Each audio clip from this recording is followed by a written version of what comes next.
That sense of place is what is important. Wherever you go in the world, wine is always traced back to the origin. And I think that's why the winemaker is almost like the messenger between the grapes in the vineyard and the wine in the glass.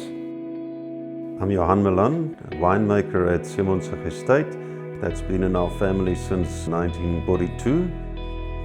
We are situated on the foothills of the Simonsberg mountain, which is generally regarded as one of the best terroirs for wine in South Africa. My father started farming here in 1953 when he took over the estate from his father-in-law. So in 1968 he started the Simonsig label, and that was quite an unusual thing to do at the time because there were only 4 other privately owned wine estates bottling their own wine in Stellenbosch. If you look at it nowadays, they're probably closer to 200. After he traveled to Europe and visited France, specifically Champagne, he got the idea to make something similar to Champagne in South Africa, and that's when the Kaapse Vonkel was born in 1971. In 2021 we celebrated 50 years of Kaapse Vonkel, and I think the category of Cap Classique is really doing exceptionally well. The Cape Independent Winemakers Guild was the original name, and that was founded in 1982.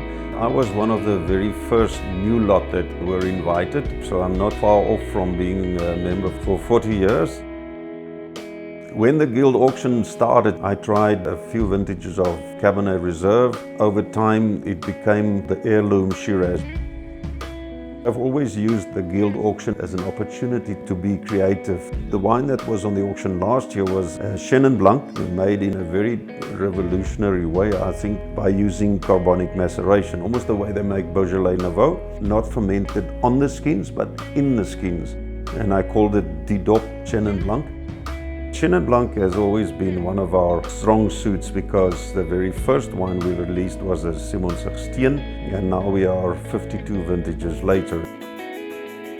It's been quite a journey to be involved with it for 40 vintages now.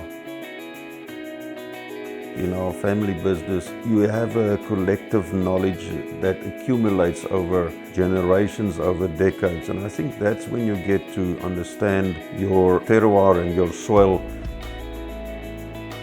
But the winemaker is then responsible for maximizing the expression of that soil and the expression of that site.